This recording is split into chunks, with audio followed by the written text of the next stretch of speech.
Meus irmãos,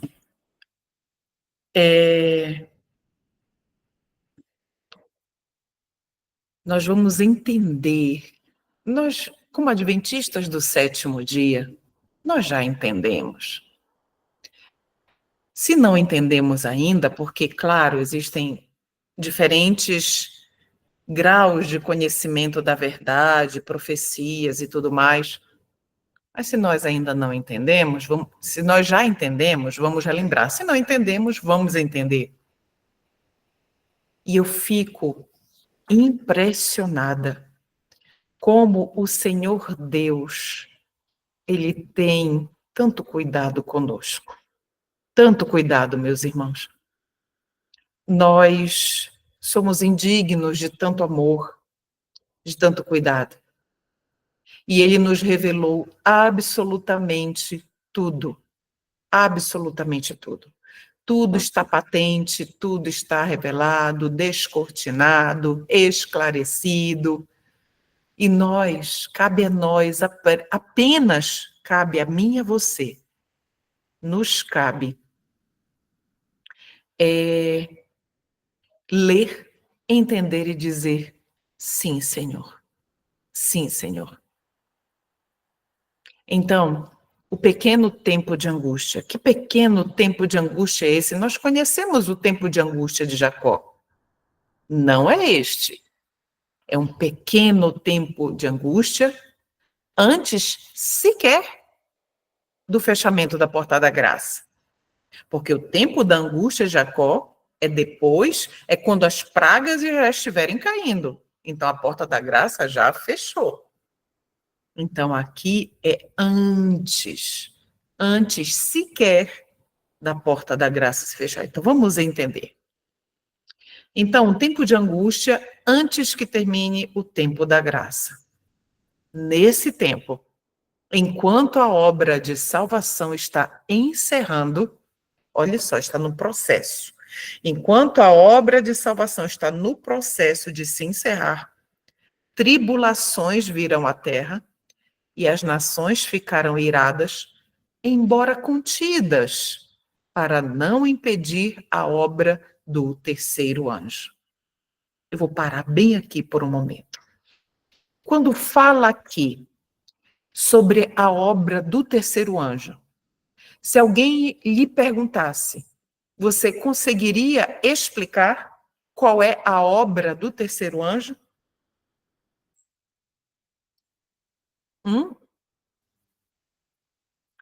Meus queridos, a mensagem do terceiro anjo, a semelhança do primeiro e do segundo anjo, que estão ali em Apocalipse 14, os anjos, nós sabemos que significa mensageiros, isso. Então, os mensageiros do Senhor, levantados pelo Senhor, têm 3 missões especiais. A primeira delas, vem a mensagem do primeiro anjo. Profeticamente, nós sabemos que foi naquele período em que Guilherme Miller começou a pregar nos Estados Unidos, e mais de 3.000 pregadores juntamente com ele, reavivando a mensagem do breve retorno de Cristo, que já havia sido esquecida, caída no esquecimento em todas as denominações cristãs da sua época. Então, temei a Deus e dai-lhe glória, pois é chegada a hora do seu juízo. E adorai aquele que fez os céus, a terra, o mar e as fontes das águas. A primeira mensagem do primeiro anjo. A segunda mensagem, Apocalipse 14:8. Caiu a grande Babilônia, ela foi desmascarada. E a terceira mensagem, a mensagem do terceiro anjo, de Apocalipse 14, do verso 9 em diante, se eu não me engano, até o verso 13.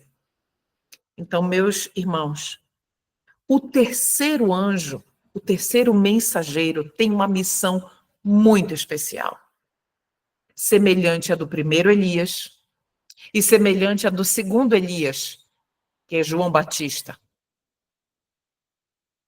O terceiro anjo, que está atuando, ou pelo menos deveria estar atuando agora, nestes últimos dias da história da Terra, o terceiro anjo tem uma missão, a missão mais nobre, mais especial, a mais desafiadora, a mais forte, a mais exigente. Ele tem a missão que determina vida ou morte espirituais, tanto do mensageiro quanto daqueles que ouvem a mensagem. Porque todos serão chamados à responsabilidade e a uma tomada de decisão.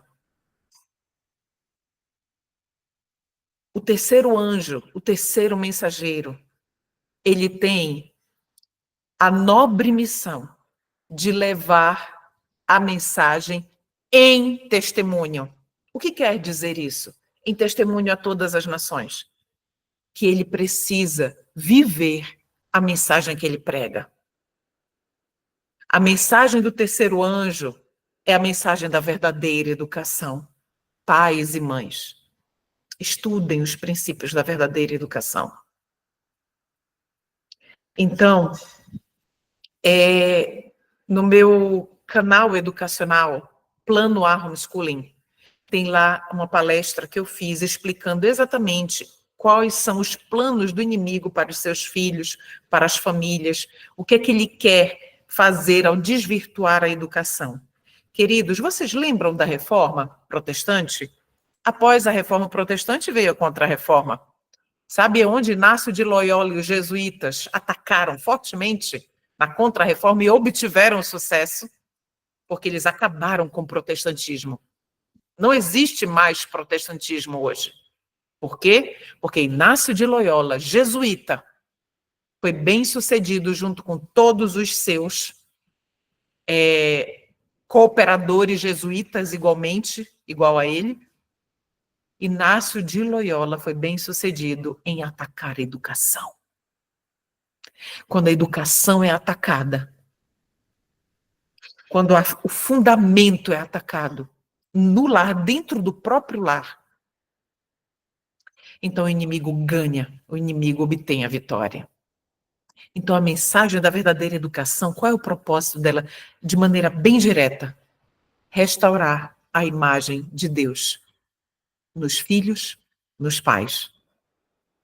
Se a família ela está bem fundamentada, ela está sobre um firme fundamento, o inimigo não pode, não tem poder sobre ela. E foi isso que Inácio de Loyola e os jesuítas conseguiram desvirtuar. Mas o Senhor está nos dando agora a mensagem da verdadeira educação, que é a mensagem do terceiro anjo. E nós estamos agora passando por uma fase novamente, como o Senhor Deus deu lá em Minneapolis, em 1888. Um reavivamento da mensagem da justiça de Cristo pela fé. A mensagem da justiça de Cristo é a mensagem do terceiro anjo. Então, quando nós pegamos a mensagem da justiça pela fé, a mensagem da verdadeira educação, elas são a mensagem do terceiro anjo. Não tem como separá-las. Então, as nações, agora, dito isso, vamos reler. E as nações ficarão iradas, embora contidas, para não impedir a obra do terceiro anjo, que é a obra da verdadeira educação, que é a obra da justiça de Cristo pela fé. Entende? Essas são as obras do terceiro anjo. Trazer o coração dos pais aos filhos e dos filhos aos seus pais. Então, na página 33 de Primeiros Escritos, é dito o seguinte: ao início do tempo de angústia, fomos cheios do Espírito Santo ao sairmos para proclamar o sábado mais amplamente. Como é que nós sabemos que este tempo de angústia não é o tempo de angústia de Jacó?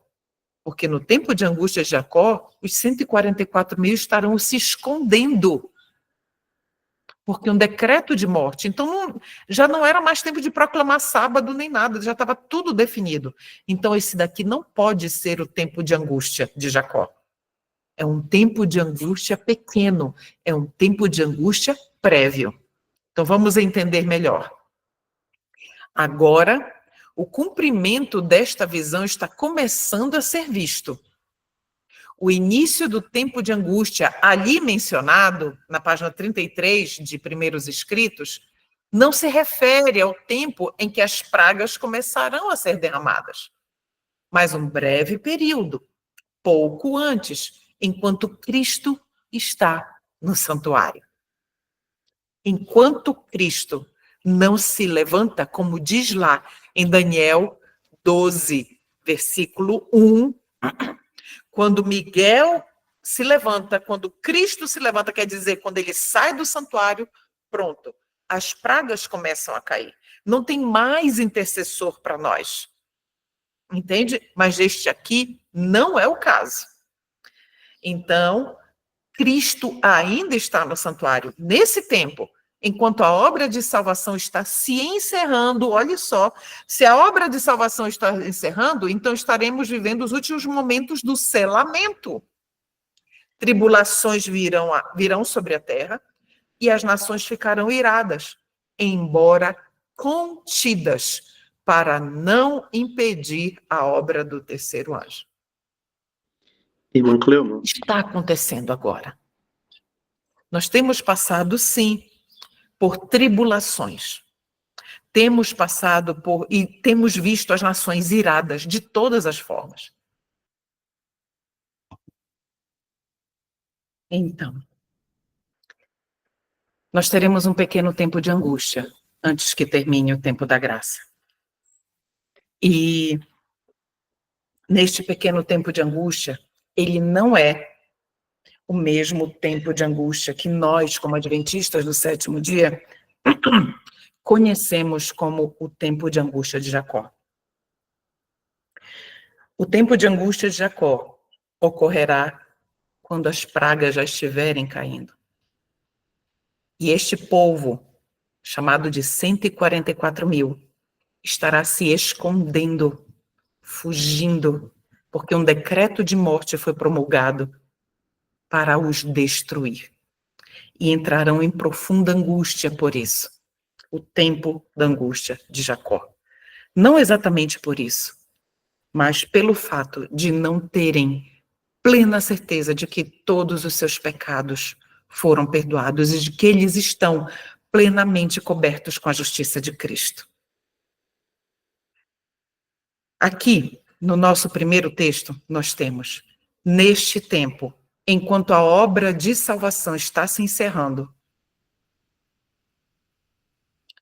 tribulações virão sobre a terra. Nós estamos vivendo isso. E as nações ficarão iradas.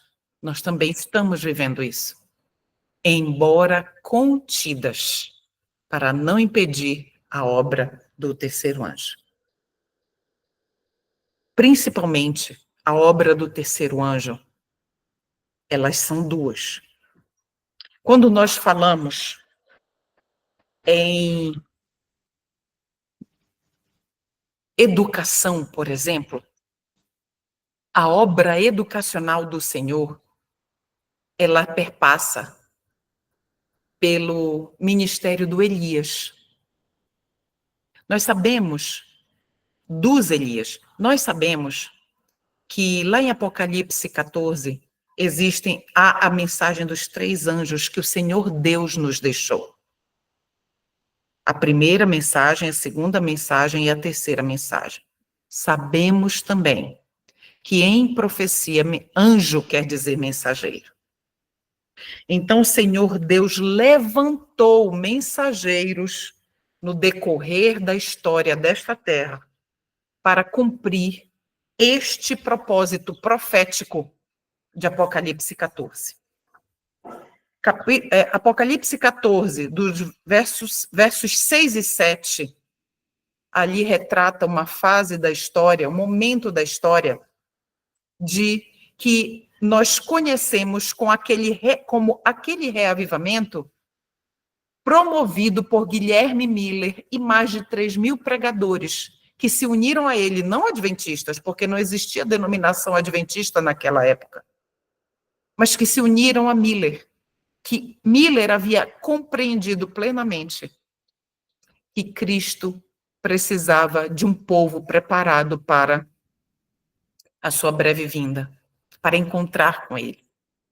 E Miller, juntamente com esses pregadores, começaram uma maratona, digamos assim, de pregações pelos Estados Unidos em várias denominações cristãs para poder preparar este povo.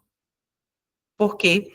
Porque, como diz Apocalipse 14, dos 6 e 7, havia chegado a hora do juízo de Deus. E nós sabemos também que esse juízo é o juízo de investigação. E nós estamos sendo passado em revista pelo Senhor Jesus Cristo ali no Santíssimo. Muito bem. Vem Apocalipse 14, 8, que é a mensagem do segundo anjo, o segundo mensageiro, falando da queda de Babilônia. Que Babilônia, a Babilônia espiritual, cai e não tem mais como se levantar. E tem a mensagem também do terceiro anjo, que é de Apocalipse 14, do verso 9 em diante.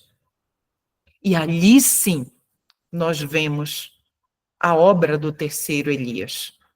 O primeiro Elias nós conhecemos, Elias o Tesbita. O segundo Elias nós também conhecemos, João Batista, que veio com uma mensagem forte, poderosa, uma mensagem que realmente sacode o povo. João Batista veio com uma mensagem que para sacudir o povo de sua letargia e mornidão espiritual, chamando a atenção daquele povo para o reino dos céus que era vindo na pessoa de Jesus Cristo. Ele veio para preparar o caminho. Semelhantemente, o terceiro Elias, eu e você, nós, fomos levantados por Deus para fazer a mesma coisa que João Batista, preparar o caminho. Mas, assim como João Batista ele precisou passar por um preparo. E ele passou por esse preparo. Ele passou por esse preparo na moradia, no vestuário, na alimentação, nos relacionamentos, na sua recreação. Em todas as áreas da sua vida, João Batista passou por uma preparação. Semelhantemente, nós, o terceiro Elias, precisamos também passar por esta preparação. Para quê? Porque Deus nos chamou para levar a mensagem em testemunho. O que quer dizer isso? Pregar uma mensagem a qual nós vivemos. E não apenas uma teoria vazia. Quando o Senhor Deus nos levanta o terceiro Elias para levar a mensagem do terceiro anjo, é impossível nós não lembrarmos de que há um preço a ser pago. O que é, aí eu pergunto novamente aos meus irmãos, se alguém lhe perguntar o que é a obra do terceiro anjo, você saberia explicar o que é essa obra? O terceiro anjo, ele tem uma missão, primeiro, de levar o coração dos pais aos filhos e do coração dos filhos aos pais. Ou seja, ele tem uma mensagem, uma obra educacional a cumprir. A mensagem da verdadeira educação. Qual é o objetivo da mensagem da verdadeira educação? Restaurar a imagem de Deus na alma. E isso nos lembra de uma outra mensagem que está sendo reavivada agora, semelhante à mensagem que foi pregada em 1888 em Minneapolis. Que essa mensagem foi dada exatamente para restaurar a imagem de Deus na alma, que é a mensagem da justificação pela fé. A mensagem da justiça de Cristo, imputada a mim e a você, pelo poder do Espírito Santo, e tudo isso pela fé. Então, A obra do terceiro anjo é a obra da verdadeira educação e é a obra do terceiro anjo. Nós sabemos que o Senhor Deus espera de nós algo grandioso. E só pelo poder do Espírito Santo para que isso aconteça. Então, agora voltando aqui para o texto, nós estamos vendo que as nações estão iradas.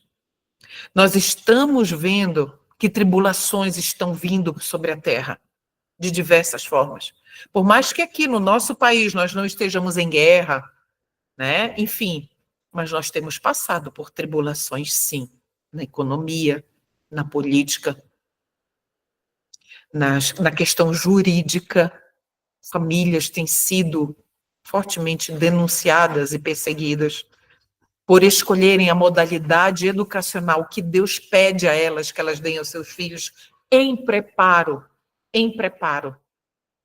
para a breve vinda de Cristo. Mas os ventos estão sendo contidos para que a obra não seja impedida. Vamos entender melhor. Na página 33 de Primeiros Escritos é dito o seguinte: ao início do tempo de angústia, fomos cheios do Espírito Santo ao sairmos para proclamar o sábado mais amplamente. Então, aqui fica claro, nesta citação, que não é o tempo de angústia de Jacó que está se referindo. Por quê? Porque no tempo de angústia de Jacó não há mais motivo para pregar o sábado, não há mais motivo para pregar absolutamente nada. A porta da graça já fechou e as pragas já estão caindo.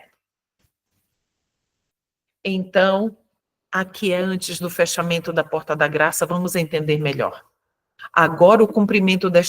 Neste momento, o cumprimento desta visão está começando a ser visto.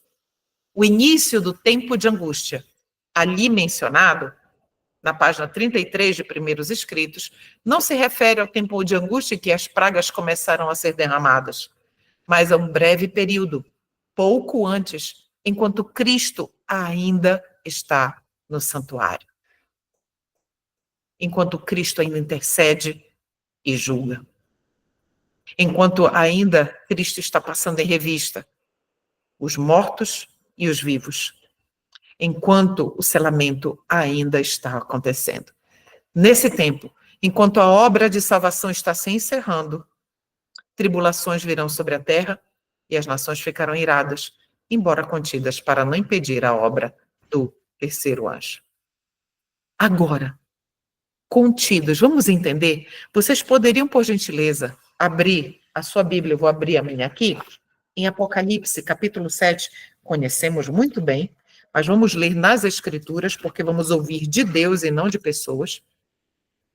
Apocalipse 7, de 1 a 3, nos diz o seguinte: e depois destas coisas, eu vi 4 anjos. Deixa eu só ver aqui.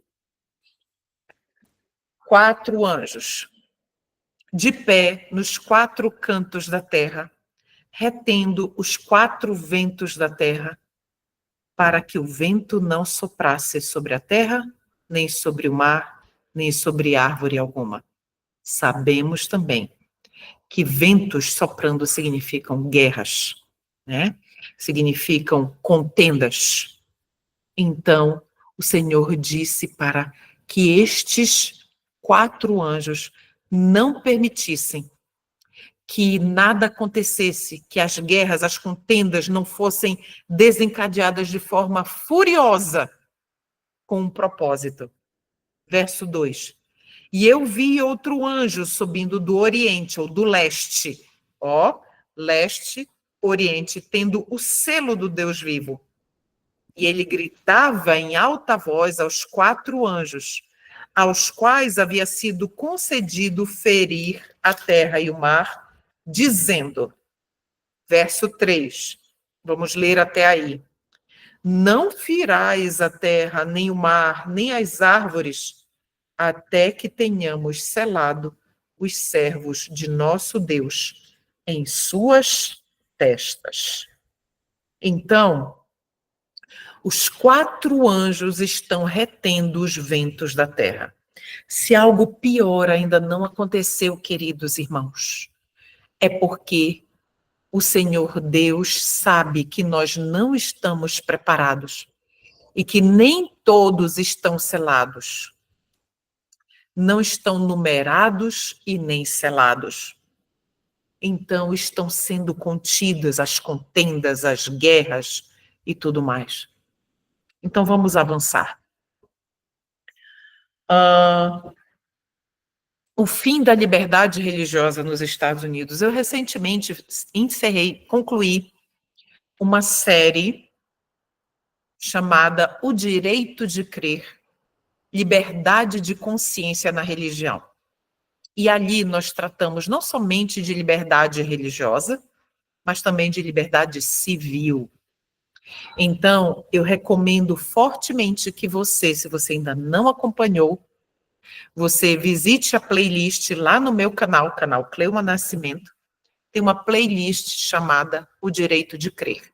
Lá você vai assistir todo o desenvolvimento disto aqui, que nós vamos ler agora. De forma aqui extremamente reduzida, lá está extremamente detalhada. Então, a lei de Deus, e nós estudamos agora em estudos anteriores, aqui, do Eventos dos Últimos Dias, estudamos a esse respeito. A lei de Deus, pela intervenção de Satanás, será invalidada. Em nossa terra, que Ellen White está falando da terra dela, os Estados Unidos, uma terra de alardeada liberdade, a liberdade religiosa terá o seu fim. A luta será decidida no que toca ao assunto do sábado e agitará o mundo inteiro. Então, iniciará nos Estados Unidos da América e se espalhará pelo mundo inteiro. Não haverá um lugar na Terra, no mundo inteiro, em que esta questão, a questão do sábado, da opressão, não esteja ocorrendo. A opressão para que um sábado falso seja guardado. Então, uma grande crise aguarda o povo de Deus. Muito em breve, nossa nação procurará impor a todos a observância do primeiro dia da semana. Deixa eu só fechar a janela aqui, que vai já chover e forte. Pronto. A observância do primeiro dia da semana como dia sagrado. Ao fazer isto, eles não hesitarão em compelir os homens contra a voz de sua própria consciência, a observarem o dia que a nação declara ser o sábado. A nação declarará o sábado como tal dia. E um punhadinho de gente discordará. Quando eu digo um punhadinho de gente, é um punhadinho de gente comparado com a população mundial. Eu queria fazer uma pergunta aos meus irmãos. Eu não sei se você, no ano de 2015, você já era adventista do sétimo dia, ou se você era adventista do sétimo dia, se em 2015 você estava ligado, atento aos acontecimentos proféticos. Em 2015, o Papa Francisco, que ainda é o atual Papa, né? Que ainda é o Papa, ele promulgou uma epístola papal, uma carta papal, a Laudato Si, que significa louvado seja. Bem sugestivo, né? E nessa carta, né, na Laudato Si, ele usa a palavra sábado para denominar o domingo de descanso. Então, o preparo já vem sendo feito já há algum tempo. Quando isso acontecer por lei, vocês acham que isso não vai ser evocado novamente? A referência não, mas o Papa, que é o líder cristão mundial, Ele chamou sim de sábado, mas é o domingo. Então, serão tantos argumentos, queridos. E nós vamos ler mais adiante o que o Senhor Deus deixou revelado do que vai acontecer. Os adventistas do sétimo dia travarão a batalha pelo sábado do sétimo dia. As autoridades nos Estados Unidos e em outros países se levantarão em seu orgulho e poder. Em seu orgulho e poder. Por quê? Porque eles farão a sua vontade se estabelecer. A sua vontade, claro, eles como sendo instrumentos do inimigo. Elas farão leis para restringir a liberdade religiosa. Como é importante que nós entendamos os fundamentos dos princípios da liberdade de religião, de crença e da liberdade civil. O direito de crer. Vá lá na playlist e assista. A igreja e o Estado se opõem ao povo de Deus. Eles se unirão, a igreja e o Estado se unirão e se oporão ao povo de Deus sincero e fiel. As organizações religiosas que recusam ouvir as mensagens de advertência da parte de Deus estarão sob forte engano e se unirão com o poder civil para perseguir os santos. As igrejas protestantes, que são filhas de Babilônia, se unirão com o poder papal para perseguir o povo de Deus que guarda os mandamentos. Quando eu falo filhas de Babilônia, são filhas de Babilônia como instituições, como denominações protestantes. Mas lá dentro existem almas fiéis que entenderão qual é o verdadeiro sábado e não obedecerão à guarda de um sábado falso. A igreja, não é o governo civil, não é o Estado.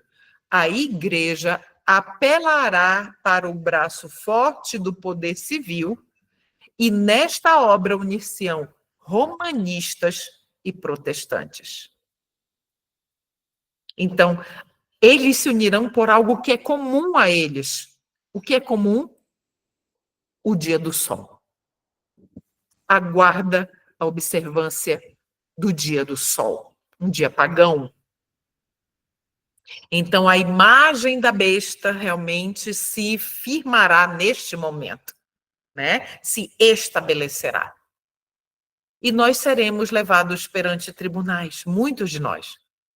Os que viverem durante os últimos dias da história terrestre saberão o que significa ser perseguidos por causa da verdade. Nos tribunais, queridos, muita atenção, eu deixei até em destaque aqui. Nos tribunais prevalecerá a injustiça. Eu vou fazer uma pergunta a você. Você já foi injustiçado?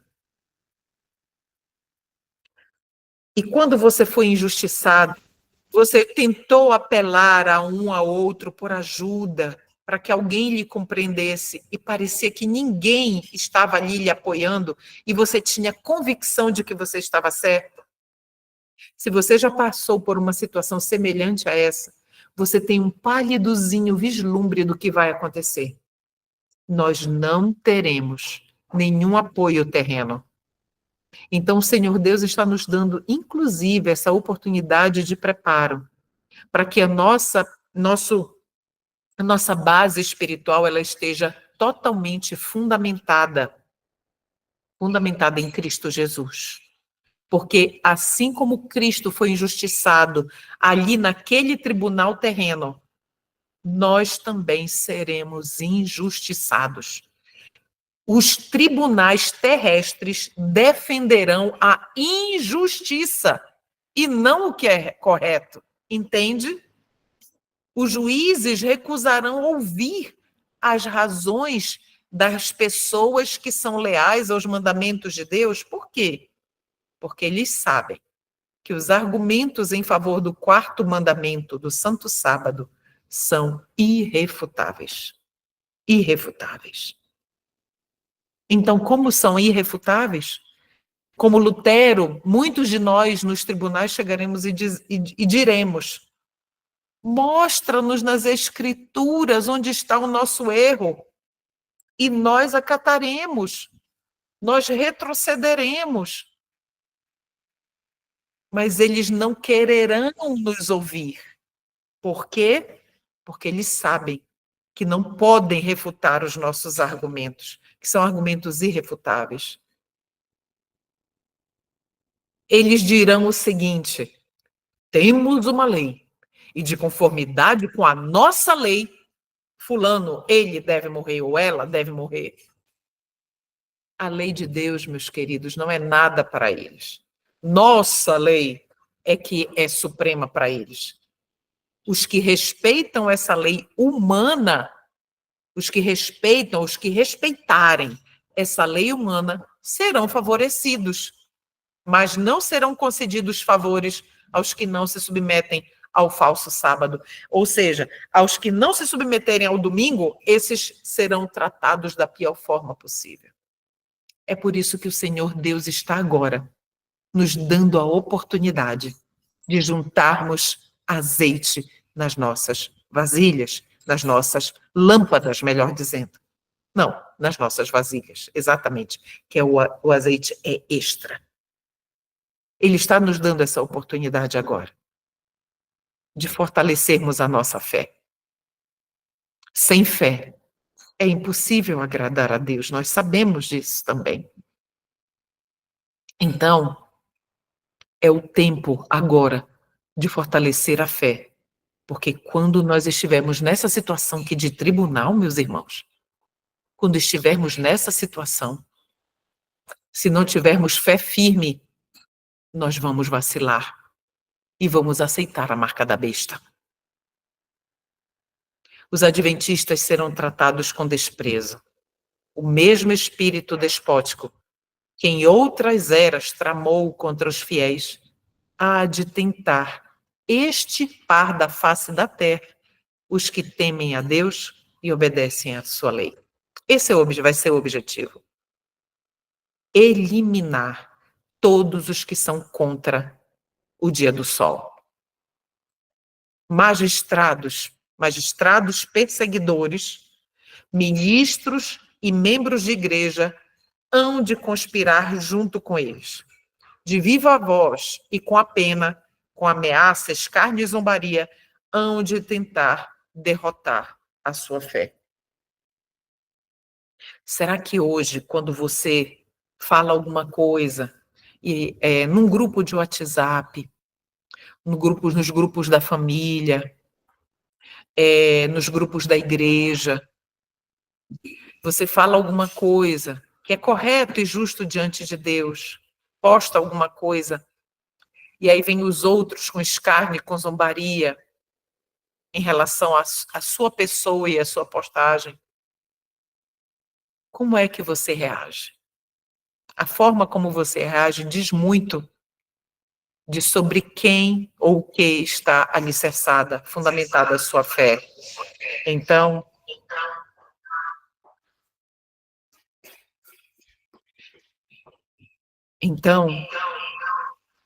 nós precisamos estar atentos a nós mesmos. Precisamos estar atentos ao que o Senhor Deus, ao que nós estamos permitindo que o Senhor Deus faça em nossa vida. Precisamos caminhar como Cristo caminhou, viver como Cristo viveu. Porque quando ele foi escarnecido, cuspido, mordido, teve seu cabelo puxado, batido na face. A única coisa que Jesus tinha ali para com os seus agressores era compaixão, amor e misericórdia. Então precisamos nos submeter a isso, também da mesma forma como ele se submeteu.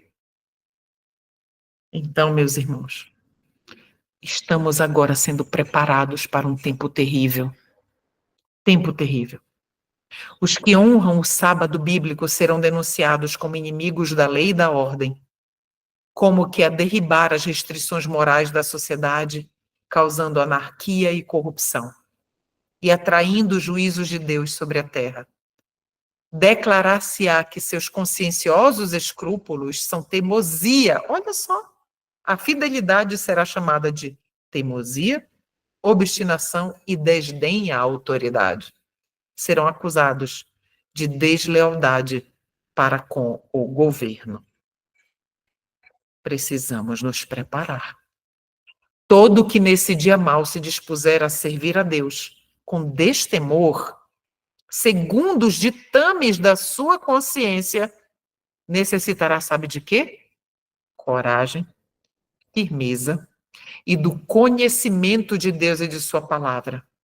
Pois os que forem fiéis a Deus serão perseguidos, seus motivos impugnados, desvirtuados dos seus melhores esforços e seus nomes repudiados como um mal. Tudo o que nós falarmos será usado contra nós.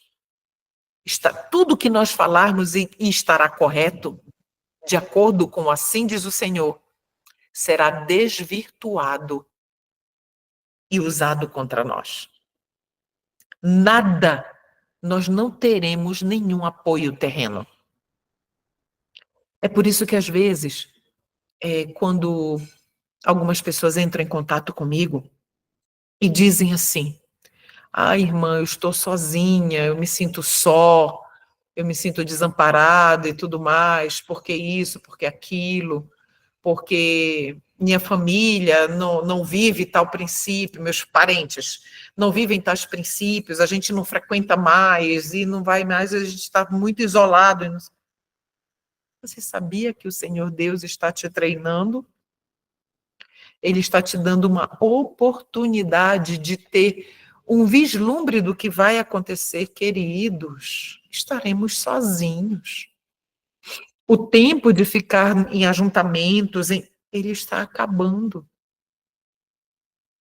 Escutai atentamente no livro de Atos as experiências de Paulo e dos outros apóstolos, pois o povo de Deus, em nosso tempo, terá de passar por experiências várias. Aqui eu tenho referências sugestivas. Nós vamos ler apenas uma. Esta aqui, nós já conhecemos. Abram, por gentileza, Atos 5:17 até o 20. Nós vamos ler estas demais, eu vou deixar aqui como referência para você anotar e ler depois. Atos 5:17 a 20. Também nós já conhecemos, vamos relembrar. Então, levantando-se o sumo sacerdote, todos os que estavam com ele, que eram da seita dos saduceus, encheram-se de indignação e lançaram suas mãos nos apóstolos e os puseram na prisão pública. Aqui a gente está falando de Pedro, né? Pedro e João. Mas o anjo do Senhor abriu as portas, aqui foi... Vamos seguir. Mas o anjo do Senhor abriu as portas da prisão durante a noite e conduziu-os para fora e disse: Ide, apresentai-vos no templo e dizei ao povo todas as palavras desta vida. Assim como prenderam os apóstolos, nos prenderão. Farão exatamente a mesma coisa. O outro trecho é Atos 7:54 a 60, Atos 14:19, Atos 16, de 22 a 24. Privados de todo apoio terreno. Vamos ver. Na última grande batalha do conflito com Satanás, os que são leais a Deus hão de ser privados de todo apoio terreno. Por se recusarem a violar-lhe a lei em obediência a poderes terrestres, ser-lhes-á proibido comprar ou vender. Então, como nós não nos submeteremos, olha que eu estou incluindo eu e você, pelo fato de nós não nos submetermos às leis humanas que contrariam a lei de Deus, nós seremos impedidos de comprar e vender. As riquezas acumuladas, então, dinheiro guardado em banco, investimentos, logo serão inúteis. Quando sair o decreto, que ninguém poderá comprar ou vender senão aqueles que tiverem o sinal da besta, que é aceitar o domingo como dia de guarda por lei, muitos recursos não terão utilidade nenhuma. Nenhuma. Satanás diz, olha só, isso a serva do Senhor, Deus inspirou a serva do Senhor a escrever isso aqui para nós. Olha o que o diabo pensa, dirá de nós. Pelo temor de que lhes venha a faltar alimento e vestuário, eles se unirão com o mundo na transgressão da lei de Deus. A terra estará inteiramente sob meu domínio. Meus irmãos, milhares de adventistas receberão o selo da besta, o sinal da besta. Milhares. Por quê? Porque não têm bebido de águas limpas. Porque não conhecem verdadeiramente a Cristo Jesus. Alguns serão encarcerados por causa de sua fé. Alguns serão encarcerados por se recusarem a profanar o sábado do Senhor. Como os defensores da verdade se recusem a honrar o descanso dominical, recusam-se, os fiéis recusar-se-ão guardar o domingo, alguns deles serão lançados na prisão, exilados e outros tratados como escravos, submetidos a trabalhos forçados, muito sofrimento. Lembram do Holocausto? Na Segunda Guerra Mundial? Perseguição, os campos de concentração judeus, ali eles trabalhavam como escravos. Vai se repetir. Se formos chamados a sofrer por amor de Cristo, seremos capazes de ir para a prisão confiando nele como uma criancinha confia em seus pais. Confiando. Ah, meus queridos, meus irmãos, nós estamos neste momento da história da Terra. O Senhor Deus está segurando os ventos, os anjos estão segurando os ventos, exatamente para que nós desenvolvamos uma fé tão robusta, tão firme, capaz de suportar tudo isso, assim como Cristo suportou, Paulo suportou. Entende? Agora é o tempo de cultivar fé em Deus. Muitos serão condenados à morte também. A melhor coisa para nós é entrar em íntima ligação com Deus. E se Ele quiser que sejamos mártires por amor à verdade, isto poderá ser o meio de conduzir muitos outros à verdade. É Deus quem sabe. Por isso nós precisamos estar dando passos de fé agora. Estarmos amadurecidos em fé, conhecendo quem é o nosso Redentor. Há perante nós a perspectiva de uma luta contínua, com risco de prisão, perda de propriedade e da própria vida para defender a lei de Deus. E os que forem fiéis a Deus serão ameaçados, denunciados, proscritos, serão entregues pelos pais. Perceba bem quem nos entregará. Pais e irmãos, parentes e amigos, até mesmo a morte. Notaremos que precisamos desprender-nos de todas as mãos, exceto da mão de Jesus Cristo. Precisamos nos desprender das mãos de pais, irmãos, parentes e amigos, menos de Cristo Jesus. Amigos mostrar-se-ão aleivosos. Eu fui buscar no dicionário. Esse colchete que está aí, fui eu que acrescentei. O que quer dizer aleivosos? Desleais, falsos, amigos de longa data, amigos mais chegados que irmãos, mostrar-se-ão desleais e falsos e nos trairão. Parentes enganados pelo inimigo julgarão prestar serviço a Deus, opondo-se a nós e envidando o máximo esforço para colocar-nos em situações difíceis, esperando que neguemos nossa fé. Lembram de Judas? O que Judas fez com Jesus? Não, eu vou levar eles todos lá, mas ele vai mostrar, vai chegar um momento em que ele vai mostrar que ele é Deus, ele vai usar o poder dele.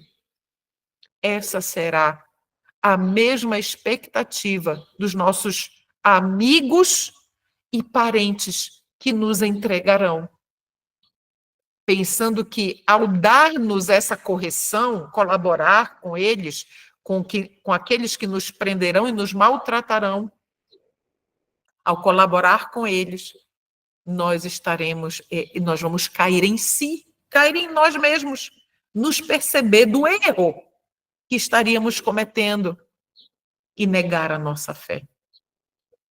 Em meio, porém, das trevas e do perigo, podemos depositar nossa mão na mão de Cristo. Nossa mão na mão de Cristo. Não havemos de ter a coragem e a fortaleza. Isso aqui é um conforto muito grande para mim. Lembra quando nós lemos agora há pouco que muitos serão mártires? Alguns serão chamados para serem mártires? Olhe só isso aqui.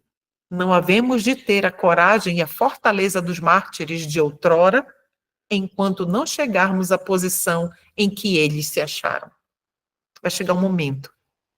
Caso deva haver uma volta da perseguição, será dada graça para despertar toda a energia da alma para mostrar verdadeiro heroísmo. Nós não retrocederemos quando chegar o momento. Não precisamos temer. Precisamos apenas aprender a render tudo o que somos e tudo o que temos a Cristo Jesus hoje, dia a dia, momento a momento. Os discípulos não foram revestidos da coragem e fortaleza dos mártires, senão quando essa graça se tornou necessária. Vai chegar um momento em que Deus nos revestirá da coragem e da fortaleza dos mártires, quando for necessário. Então, como permanecer firmes sob perseguições? A única maneira pela qual os homens poderão permanecer firmes no conflito é estar arraigados e firmados em Cristo. Eles precisam receber a verdade como é em Jesus. E somente quando é apresentada desta maneira pode a verdade suprir as necessidades da alma. Como é que a verdade supre? De que forma a verdade supre as necessidades da alma? Quando ela é apresentada como ela é de fato em Cristo Jesus. Queridos, uma doutrina seca, ela não aproxima de Cristo.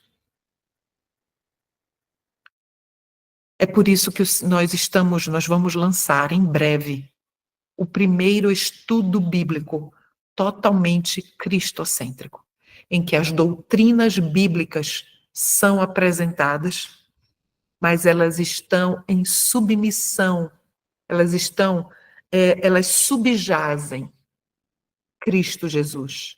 Ele está em tudo. As pessoas que fizerem esse estudo bíblico, elas serão conduzidas a Cristo ao mesmo tempo em que elas aprenderão a doutrina. Chama Guia de Estudos Bíblicos Fundamentos da Fé. Em breve, nós vamos anunciar 38 lições totalmente baseadas em Cristo Jesus, na justiça de Cristo pela fé. A pregação de Cristo crucificado, Cristo, justiça nossa, é o que sacia a fome da alma. Somente isso, meus amados. Nós estamos fazendo esse estudo aqui, de eventos dos últimos dias, mas se for a profecia pela profecia, excluindo totalmente o autor autor da profecia. O conhecimento pelo conhecimento, queridos, o conhecimento pelo conhecimento, mesmo sendo bíblico, ele não faz nada. Ele convence, mas ele não converte. Consegue entender isso? Convence, mas não converte. Quando firmamos o interesse das pessoas na grande verdade central, que é Cristo, justiça nossa, então qual é a consequência? Fé, esperança e coragem advêm ao coração. Somente Cristo pode gerar isso em nós. Mas aí nós vamos entender agora que a perseguição espalha o povo de Deus em vários lugares. Ao ser incitada a hostilidade contra os que observam o sábado do Senhor, talvez se torne necessário que o povo de Deus se mude desses lugares para outros que não sejam combatidos tão severamente. Entende isso? Então, olha só. Enquanto a porta da graça não fecha, o Senhor Deus vai nos mostrar claramente que nós precisamos pregar a respeito do santo dia de Deus. Mas haverá lugares em que nós seremos rechaçados, combatidos severamente, rejeitados. E a partir do momento em que nós percebemos que o nosso trabalho naquele local de pregação da verdade está sendo infrutífero, o Senhor está nos dizendo aqui que precisamos ir para outro lugar, que precisa da mensagem, que nós não sejamos tão fortemente combatidos. Deus não requer que seus filhos permaneçam onde pela atitude de homens ímpios, olhe só, ímpios. Quem é o ímpio? O ímpio é aquele que um dia foi pio, ou seja, piedoso, conhecia a palavra da verdade, mas decide não vivê-la. Esse é o ímpio. Pela atitude de homens ímpios, sua influência perca o efeito e sua vida seja exposta ao perigo. Quando a liberdade e a vida correm perigo, não é meramente nosso privilégio, mas nosso claro dever ir a lugares em que as pessoas estejam dispostas a ouvir a palavra da vida e onde as oportunidades para pregar a palavra sejam mais favoráveis. Isso aconteceu conosco aqui. As pessoas começaram a rejeitar tudo o que nós fazíamos. Irmãos, que se diziam irmãos, hostilizavam meu esposo com olhares. Meu esposo chegou por vezes, a estender a mão e a pessoa o irmão, não estendeu a mão para tocar na mão, para cumprimentá-lo. Algo realmente maligno, sabe? E aí foi quando o Senhor nos deu outro direcionamento e nós entendemos. Assim vai acontecer de forma muito pior, de forma muito mais forte. Mas o que o Senhor está me dizendo? Não fique em lugar em que a sua vida esteja em perigo e que você não possa, todas as oportunidades de pregação lhe seja tirada da verdade. Vá para outro lugar. A perseguição conduz à unidade entre o povo de Deus. Quando a tempestade da perseguição realmente desabar sobre nós, as verdadeiras ovelhas ouvirão a voz do verdadeiro pastor. Não é lindo isso? As verdadeiras ovelhas ouvirão a voz do verdadeiro pastor. Abnegados esforços serão envidados para salvar os perdidos.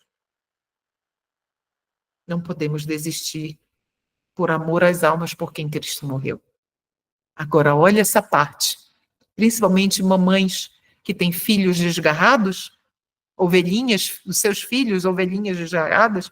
Eu tenho um filhinho desgarrado ainda, mas o meu coração pulsa de esperança.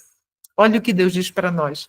E muitos que vaguearam longe do aprisco retornarão para seguir o grande pastor. Pode ser que o seu filho hoje, que é uma ovelha desgarrada, pode ser que ele seja um mártir por Cristo. Você entende isso? E pode ser que você veja o seu filho, ou o seu irmão, ou sua irmã, o seu pai, ou a sua mãe, Vejam, você tem a alegria de vê-los convertidos e também a alegria de vê-los morrendo em Cristo. Entende? Então, Jesus é a nossa força. É por isso que nós não podemos perder a esperança. Não podemos. Deus nos dá esses estudos aqui para que nós, nos revelando o futuro, mas ao mesmo tempo nos revelando que Ele está ao leme, Ele é o nosso capitão, o nosso comandante, e Ele está ao leme do nosso barquinho, e Ele não vai deixar o nosso barquinho e nem as nossas ovelhinhas, os nossos filhos, os cordeiros de Deus, Ele não vai deixar que eles se percam. Não perca a esperança. Permaneça insistindo em fé, em oração. E Jesus fará a obra grandiosa. Eu não tenho dúvida disso. O povo de Deus se coligará e apresentará ao inimigo uma frente unida. Nós nos uniremos finalmente. Em breve, eu tenho orado muito a respeito de uma mensagem sobre a diferença entre união e unidade. Perdão, entre unidade e uniformidade. Eu peço oração aos irmãos, porque eu já estou há 2 semanas orando e eu ainda não estruturei a mensagem. Mas eu já sei o caminho que o Senhor Deus quer que eu siga. Só ainda preciso que o Senhor Deus me direcione mais algumas coisas. Mas hoje nós não temos unidade, irmãos. Nós não temos unidade. Lamentavelmente, não temos unidade. Mas teremos se eu e você, individualmente, permitirmos que Cristo haja em nós, que Cristo viva em nós. Em vista do perigo comum, cessará a luta pela supremacia. Ninguém vai querer ser o melhor, ser o mais importante. Ninguém vai querer mais sobressair, ficar em evidência, sabe? E não haverá disputas sobre quem será considerado o maior. E, infelizmente, a aflição, as angústias, são um meio de purificar o povo de Deus. O Senhor Deus não permite que aflição humana alguma sobrevenha à igreja, senão unicamente aquela que é necessária para a sua purificação, seu bem presente e eterno. Tudo que Deus tudo que Deus traz sobre a igreja em forma de provações e aflições, Ele o faz para que seu povo adquira mais profunda piedade e mais força para levar a todas as partes do mundo as vitórias da cruz, não suas vitórias pessoais. Queridos, quando eu e você chegarmos neste ponto aqui, sabe o que vai acontecer? Nós estaremos completamente mortos para nós mesmos. E como eu anseio esse dia, que quando eu olho para mim, eu tenho um coração muito mau. É muito triste, meus irmãos. É muito triste ser dessemelhante de Cristo. É muito triste. Aflições, cruzes, tentações e adversidades e nossas várias provações são os agentes divinos para nos purificar, santificar e nos preparar para o celeiro celeste. E aqui nós estamos caminhando para o final. Então, existe uma preparação, queridos, para o celeiro celeste. E ela passa pelas aflições e provas, dores e dificuldades e sofrimentos. Mas, olha aqui esse texto que está na carta 77 da senhora Ellen White, que a senhora Ellen White escreveu, de 1899. Olha o que está dizendo aqui. Cada alma do nosso mundo é propriedade do Senhor pela criação e pela redenção. Nós somos propriedade de Jesus. Cada pessoa é testada individualmente por sua própria vida. Deu ela a Deus o que lhe é devido? Entende essa pergunta? A Cleuma deu a Deus aquilo que pertence a Deus em relação à vida dela, ao que ela é, o que ela tem, a tudo? Entregou a Cleuma, entregou tudo a Deus, o que é dele, como posse por ele adquirida? Coloque o seu nome sempre. Todos os que desejam o Senhor como sua porção nesta vida estarão sob seu controle, sob o controle de Deus, e receberão o sinal, a marca de Deus, que demonstra serem eles propriedade especial de Deus. O Senhor não desiste de nós. A justiça de Cristo os precederá. Quando Deus olhar para nós, que somos sua propriedade, e ao rendermos tudo a Ele, a justiça de Cristo nos precederá, ou seja, ao olhar para nós, Ele verá Jesus em nós. E a glória do Senhor será a retaguarda deles. Entende? Deus será por nós, nos momentos de angústia e de desafio e luta que estão diante de nós. O Senhor protege. Olha só, deixa de verde, o verde da esperança. Olha que alegria isso, que conforto. O Senhor protege todo ser humano que carrega o seu sinal. Não quer você carregar o sinal de Deus, o selo de Deus, sobre a sua testa, a sua razão, o seu discernimento? Não quer você? Percebamos, então, meus irmãos, olha o que nós devemos fazer. Percebamos a fraqueza da humanidade. Eu e você precisamos perceber que somos fracos. E vejamos onde o homem falha em sua autossuficiência. Este sou eu e você. Nós somos autossuficientes. Nós resistimos a nos humilharmos ali no pó diante de Cristo. Seremos então, quando nós percebermos a nossa fraqueza e vermos onde nós somos autossuficientes e rejeitarmos essa autossuficiência, então seremos preenchidos com o desejo de ser justamente o que Deus deseja que nós sejamos. E o que é que Ele deseja que nós sejamos? Puros, nobres e santificados. Ser como Deus. Ah, meus irmãos, olha isso. Ser como Deus será o único desejo da alma. Esse é o desejo que encheu o coração de Enoque. Ser como Jesus. E lemos que ele, Enoque, andou com Deus.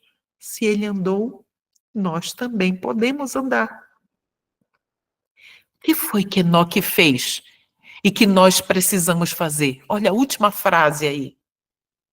Ele estudou o caráter de Deus para um propósito. E qual era esse propósito?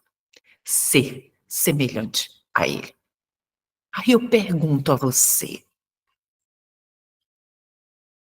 que tal você dedicar agora a sua vida a estudar o caráter de Deus? Para que você o conheça de verdade. Aí você pode perguntar, irmão, onde é que eu conheço o caráter de Deus? Caminho a Cristo, o desejado de todas as nações. Os evangelhos, Mateus, Marcos, Lucas e João. Entende? É ali. O livro de Romanos, principalmente do capítulo 1 ao capítulo 14. Então, meus irmãos, estudar o caráter de Deus com um propósito. E aqui nós finalizamos com este último slide. Cumpre. É Deus dizendo para mim e para você. Cumpre que cada qual procure conhecer a Deus. Não temos tempo para esperar. Precisamos conhecer o nosso Deus, Jesus Cristo. Então, meus irmãos, para que nós estamos estudando os eventos dos últimos dias? Só para conhecer a profecia? Dominar? Não, aqui na linha profética, na linha do tempo profética. Vem a chuva serôdia, vem o decreto dominical, não, vem o decreto, vem a chuva serôdia, vem isso, vem aquilo, e sabe dizer certinho tudo. Não é isso que o Senhor deseja de nós. Ele deseja que eu e você sejamos pequenos cristos caminhando nesta terra. E para isso, precisamos conhecer o nosso Deus. Vamos orar? Pai eterno, louvado e bendito seja o nome do Senhor, hoje e para todo sempre. Obrigada por nos revelar tudo. O Senhor não escondeu nada de nós. Mas vimos agora o principal, agora no final, que é conhecer o Senhor verdadeiramente. Eu venho aqui junto com os meus irmãos suplicar, Pai querido, implorar ao Senhor, nos ajude a te conhecer verdadeiramente. Nos ajude a nos rendermos plenamente ao Senhor. Porque sem o teu poder, sem a tua graça, nós não conseguiremos, porque o nosso coração é extremamente mau, egoísta, vaidoso, sujo. E estamos confessando a maldade do nosso coração aqui diante do Senhor. Nos ajude, Pai. Se o Senhor abençoou Enoque, e Enoque decidiu caminhar com o Senhor, então isso é possível para nós também. Nos ajude, Pai. Nos conceda o poder para isso. Perdoa, Senhor, a nossa negligência até o momento em te conhecer verdadeiramente. Mas guia-nos, Pai. Este é o nosso propósito, conhecer o Senhor. Obrigada por nos ouvir. Obrigada por mais este estudo. Em nome de Jesus. Amém.